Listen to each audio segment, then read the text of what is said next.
Good morning student. Topic हमारा चल रहा था रिवैल्यूएशन अकाउंट। इंपॉर्टेंट टॉपिक है, जैसा कि मैंने पहले आपको बताया था। अब रिवैल्यूएशन अकाउंट्स का फॉर्मेट हो गया, उसके अंदर जो पॉइंट यूज आएंगे वो हो गई। अब नेक्स्ट टॉपिक है रिवैल्यूएशन अकाउंट की journal entry. Journal entry related to revaluation account. अब रिवैल्यूएशन अकाउंट की अगर मैं बात करूं, assets increase decrease, liability increase decrease, उसके बाद unrecorded assets, unrecorded liability, profit और लॉस।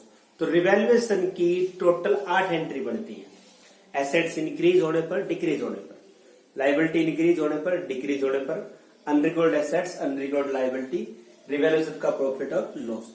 अब सिंपल सा पॉइंट ध्यान रखना, देखो एसेट्स का सिंपल सा रूल था, अगर एसेट्स इंक्रीज हो रही है एसेट्स को डेबिट कर दो, डिक्रीज हो रही है एसेट्स को क्रेडिट कर दो। और लायबिलिटी का, लायबिलिटी इंक्रीज तो लायबिलिटी क्रेडिट, लायबिलिटी डिक्रीज तो लायबिलिटी डेबिट। ये पॉइंट था। ये आप रिवैल्यूएशन से कर सकते हो। रिवैल्यूएशन नॉमिनल अकाउंट है। अगर कोई लॉस है, जैसे मान लो एसेट्स की वैल्यू कम हो गई तो रिवैल्यूएशन डेबिट होगा, लायबिलिटी की वैल्यू बढ़ गई रिवैल्यूएशन डेबिट होगा। अगर कोई प्रॉफिट है, एसेट्स की वैल्यू बढ़ गई या लायबिलिटी की वैल्यू कम होगी तो रिवैल्यूएशन क्रेडिट होगा। तो जैसा भी आप करना चाहो, हमने एंट्री लिए, देखो पहली एंट्री है when increase in the value of sundry assets. अगर सन्ड्री एसेट्स बढ़ जाए तो एंट्री क्या होगी? सन्ड्री एसेट्स बढ़ने पर debit, sundry assets account debit to revaluation. मान लो मशीन की वैल्यू बढ़ गई तो machinery account debit to revaluation account. When decrease in the value of sundry assets, when decrease in the value of sundry assets, मान लो sundry assets की value कम होगी, revaluation account debit to sundry assets. मान लो machine की value कम होगी तो revaluation account debit to machinery account. Simple सा रूल है। यहां एसेट्स बढ़ रही है, एसेट्स को डेबिट कर दिया, एसेट्स कम हो रही है, एसेट्स को क्रेडिट कर दिया। Liability increase in the value of sundry liability, liability increase होती है तो लायबिलिटी क्रेडिट होती है, तो revaluation account debit to sundry liability. मान लो क्रेडिटर्स बढ़ गए तो revaluation account debit to sundry creditors. Decrease in the value of sundry liability, liability की वैल्यू कम होगी, लायबिलिटी बढ़े तो क्रेडिट, कम हो तो डेबिट, तो sundry liability account debit to revaluation account. Decrease in the value of sundry liability. ये चार एंट्री थी। एसेट्स की वैल्यू इंक्रीज डिक्रीज होने पर, लायबिलिटी की वैल्यू इंक्रीज और डिक्रीज होने पर। अब अनरिकॉर्डेड एसेट्स, तो वो अनरिकॉर्डेड एसेट्स का मतलब एसेट्स इंक्रीज हुई है। एसेट्स इंक्रीज होने पर क्या एंट्री होगी? Sundry assets account debit to revaluation. तो अनरिकॉर्डेड एसेट्स की एंट्री आप ये कर सकते हो, ये हमारी होगी अनरिकॉर्डेड, मतलब जो एंट्री एसेट्स इंक्रीज होने पर थी वही एंट्री किसकी होगी? अनरिकॉर्डेड एसेट्स की होगी।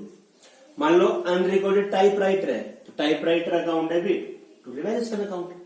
तो अनरिकॉर्डेड एसेट्स का मतलब यही होता है कि एसेट्स आपकी इंक्रीज हो रही है। ऐसी अनरिकॉर्डेड लायबिलिटी, अनरिकॉर्डेड लायबिलिटी का मतलब increase in unrecorded liabilities. Unrecorded liability बोल दो या increase in value of sundry liability बोल दो। एंट्री क्या बनेगी? Revaluation account debit to sundry liability.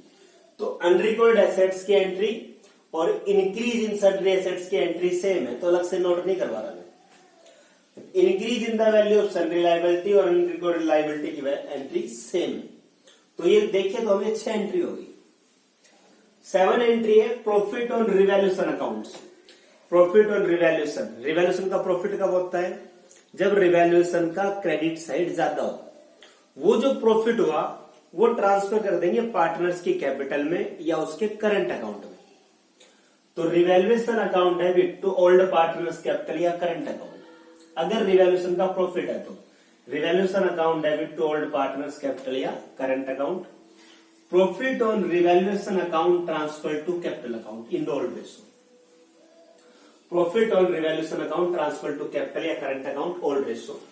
Loss on revaluation, अगर रिवैल्यूएशन का लॉस हुआ, ओल्ड पार्टनर्स कैपिटल या current account debit, old partners capital या current account debit to revaluation account, loss on revaluation transfer to capital account in old ratio. Point समझ में आ गया? ये रिवैल्यूएशन अकाउंट की जर्नल एंट्री थी। रिवैल्यूएशन का टॉपिक हमारा कंप्लीट हो गया। रिवैल्यूएशन का फॉर्मेट हो गया था, रिवैल्यूएशन के डेबिट, रिवैल्यूएशन का nature nominal account. Debit side में क्या आते हैं? Loss, decrease in the value of sundry assets, increase in the value of liabilities, unrecorded liability. Credit side में income, increase in the value of assets, decrease in the value of liability, unrecorded assets. Credit side जाता है तो profit, debit side जाता है तो loss. ये उसकी journal entry होगी।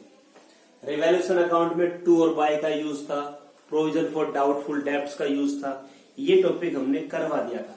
तो रिवैल्यूएशन अकाउंट का कंप्लीट टॉपिक आपका हो गया। अब एक पॉइंट और बचता है, पार्टनर्स कैपिटल अकाउंट। एक पॉइंट आपका और बचेगा, पार्टनर्स कैपिटल अकाउंट। वो हम नेक्स्ट लेक्चर में करेंगे। उसके बाद इसके न्यूमेरिकल क्वेश्चन स्टार्ट करेंगे। अब न्यूमेरिकल क्वेश्चन समझ में आने के लिए जरूरी है कि आपको रिवैल्यूएशन अकाउंट का फॉर्मेट याद हो, जर्नल एंट्री आती हो, टू और बाय का यूज हो, प्रोविजन फॉर डाउटफुल डेब्ट्स है। और नेक्स्ट लेक्चर में मैं आपको पार्टनर्स कैपिटल अकाउंट का फॉर्मेट समझाऊंगा, इंपॉर्टेंट है, वो आपको क्लियर होना चाहिए।